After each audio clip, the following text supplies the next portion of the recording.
இரண்டாவது செய்தியாக திருவாரூர் மாவட்டம் கூத்தாநல்லூர் அப்படிங்கக்கூடிய ஒரு நகராட்சி, அதில் 3வது வார்டில் தோட்டச்சேரின்னு ஒரு ஊர் அமைஞ்சிருக்குது. அதில் பல காலங்களாகவே சின்ன சின்ன ஊர்களுக்கு தேவையானதை கேட்குறாங்க. குடிநீர் தொட்டி வரணும், வீதிகள் எல்லாம் குப்பையாகவே இருக்குது.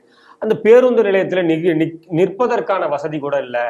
அங்கே என்ன பண்ணுறாங்க, அப்படி இருக்கும்போது அங்கே இருக்கக்கூடிய பாஜகவினர் எல்லாம் சேர்ந்து ஒரு சின்னதாக அந்த நிழற்குடை ஒன்று அமைக்கிறாங்க.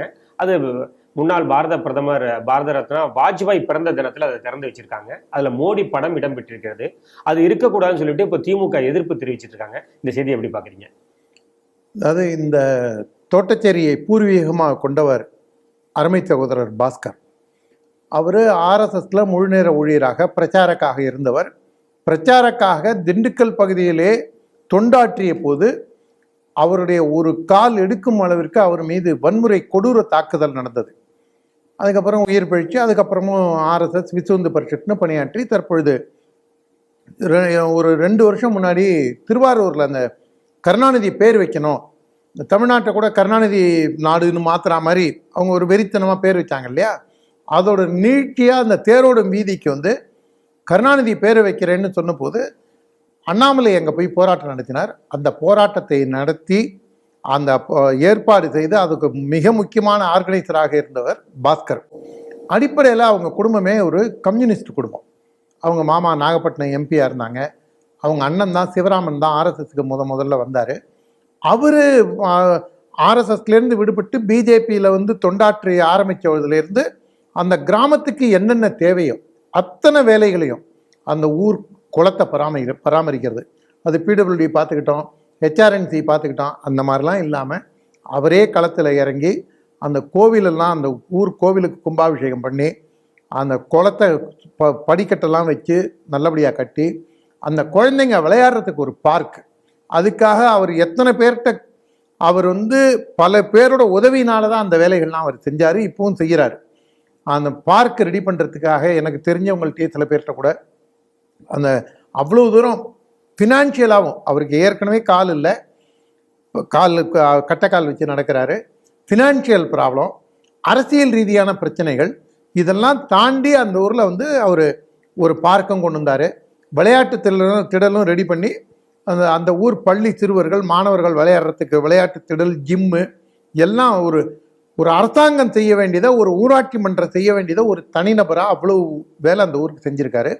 அதன் நீட்சியாக மெயின் ரோட்டில் போகிறவங்களுக்கெல்லாம் மழை காலத்தில் மழையில் நிற்கிறாங்க, அதனால் வெயில் காலத்தில் வெயிலில் இருக்காங்க, குந்தரத்துக்கு கூட இடம் இல்லை அப்படின்னு சொல்லிட்டு பஸ் ஸ்டாப்பு கட்டி அதில் நரேந்திர மோடி படமும் அண்ணாமலை படமும் இடம்பெற்றதுக்கு இவ்வளோ எதிர்ப்பு தெரிவித்து நகராட்சியும் அந்த கூத்தாநல்லூர் நகராட்சியும் அதுக்கப்புறம் காவல்துறையை வச்சும் அவருக்கு குடைச்சல் கொடுக்குறாங்க. அதாவது அரசாங்கம் செய்ய வேண்டியதே ஒரு தனி மனிதன் செய்தால் கூட நீ ஏண்டா செய்கிறேன்னு விரட்டி அடிக்கிற அளவில் தான் திராவிட மாடல் ஆட்சியோட லட்சணம் இருக்குது. நீங்கள் இவங்க பாருங்கள், எப்போதும் இதே வேலை தான்.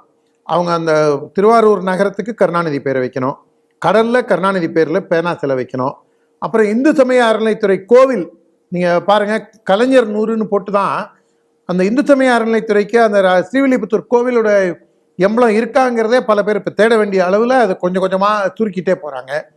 அது எல்லாத்துலேயும் நீங்கள் பார்த்தீங்கன்னா கலைஞர் 100, கருணாநிதியை பற்றின புராணங்கள் பாடுறதுக்கும் கருணாநிதியோட பாராட்டு வாசிக்கிறதுக்கும் வேணா அவங்க சன் டிவிக்கு இல்லாத பணங்களா, தமிழ்நாட்டோட அம்பானி அதானியா திகழக்கூடிய தயாநிதி கலாநிதி கிட்ட இல்லாத பணமா, அதெடுத்து அவங்க செய்யலாமே.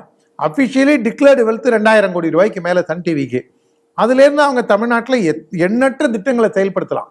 ஆனால் அதெல்லாம் செய்யாமல் கருணாநிதிக்கு ஜால்ரா அடிக்கிறதுக்கு மட்டுமே இந்த ஆட்சியை பயன்படுத்தி அதோட உங்கள் விளம்பர வெறியோட உச்சம் நீங்கள் பார்த்தீங்கன்னா செஸ் ஒலிம்பியாடு நடந்தது.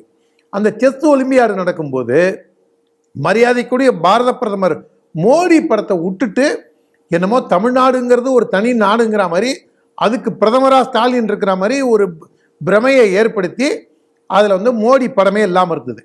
அதுக்கப்புறம் பாஜகவின் விளையாட்டு பிரிவு மாநில தலைவராக இருக்கக்கூடிய அருமை சகோதரர் நம்ம இவர் இருக்கார்ல அமர் பிரசாத் ரெட்டி, அவர் ஒரு போராட்டமாகவே இதை எல்லாரையும் திரட்டி இது பண்ணல, அவராகவே ஒரு 10 பேரை அழிச்சிட்டு போய் அந்த போர்டுலலாம் மோடியோட படத்தை ஒட்டி இந்த மாதிரிலாம் செஞ்சதுக்கு அப்புறம் தான் அவங்களுடைய விளம்பர வெறி அந்த விஷயத்துல குறைஞ்சது, மொத்தத்துல குறைஞ்சதுலாம் நினைச்சிடாதீங்க. அதே போன்று எண்ணற்ற திட்டங்கள்.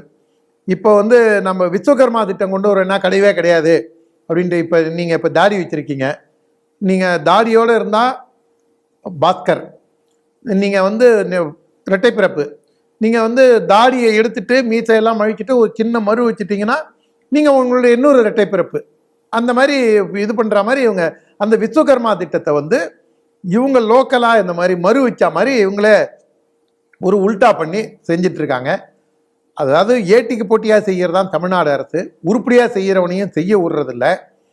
நான் வந்து நீங்களும் அடிப்படையில் ஒரு கிராமத்துலேருந்து வந்தவர், இந்த மேயர மாட்டை கெடுத்த கதை தாங்க இது. இந்த மேயர மாட்டை போய் இன்னொரு மாடு கெடுக்குங்கிறாங்க பார்த்தீங்களா, அந்த மாதிரி தான் வேலையே செய்ய விடாமல் போய் குடைச்சல் கொடுத்து மோடி படத்தை ஏன் வச்சிருக்க, மோடி படம் இருந்தால் என்ன தப்பு, அந்த கட்சிக்காரன் அதை செய்கிறான். நீங்கள் சம்மந்தமே இல்லாமல் திட்டங்களுக்கெல்லாம் நீங்கள் ஸ்டிக்கர் ஒட்டிக்கிறீங்களே. இதுல இருந்து ரஷ்யாவுக்கும் உக்ரைனுக்கும் போர் வந்த உடனே உக்ரைனில் இருக்கிற இந்திய மாணவர்கள்லாம் அழைச்சிட்டு வராங்க, தமிழ்நாடு உட்பட இருக்கக்கூடிய எல்லா மாநில மாணவர்களையும் அழைச்சிட்டு வராங்க. டெல்லியிலேருந்து மெட்ராஸ் ஏர்போர்ட்டுக்கும் கொண்டு வந்து பாரத நாட்டை சேர்ந்தவங்க தான் கொண்டு ஒப்படைக்கிறாங்க. நீங்கள் என்ன பண்ணுறீங்க, ஏர்போர்ட் வாசலில் நின்று பூங்கொத்து கொடுத்து பிடிசி பஸ்ஸில் அழைச்சிட்டு வந்துட்டு நீங்கள் வந்து இவங்களை மீட்டு கொண்டு வந்த மாணவர்களை மீட்டு கொண்டு வந்த தமிழக முதல்வருக்கு நன்றி, தமிழக மாணவர்களை உயிரை காத்த முதல்வர் ஸ்டாலின் அவர்களுக்கு திராவிட மாடல் ஆட்சிக்கு நன்றி அப்படின்னு அவங்கள சொல்லு முதல்வரை பாராட்டு அப்படின்னு நம்ம அலுவலியா பாபுவும் சொல்லுவார். அதனால இந்த விளம்பர ஆட்சி அவங்களா செய்யறது கூட அது கருணாநிதியை ஒட்டியோ இல்லை கருணாநிதி குடும்பத்தோட புகழ் பாடுற மாதிரி இருந்தால் தான் செய்கிறாங்க. மக்கள் நல திட்டங்களை பற்றி அவங்க கண்டுக்கிறதே இல்லை. சரி, இவங்க நம்ம குறையா சொல்லிட்டு இருக்கிறதுக்கு பதிலாக நம்ம நிறைவா ஒரு வேலையை செய்வோம் அப்படின்னு பாஸ்கர் போன்றவர்கள் முன்னெடுத்தால் அதற்கும் குடைச்சல் கொடுக்கின்றது இந்த அரசு. இதையெல்லாம் மீறி உயிரையே துச்சமாக மதித்து அவர் வாழ்க்கையில் ஒரு போராளியாக இருக்கக்கூடிய பாஸ்கர் தோட்டச்சேரிக்கு மட்டுமல்லாது அந்த கூத்தாநல்லூருக்கே வந்து கண்டிப்பாக அந்த மாவட்டத்திற்கே ஒரு நல்லது செய்யக்கூடியவராக திகழ்கின்றார். இன்னும் பல நல்ல விஷயங்கள் இந்த எதிர்ப்பை மீறி அவர் செய்வார்.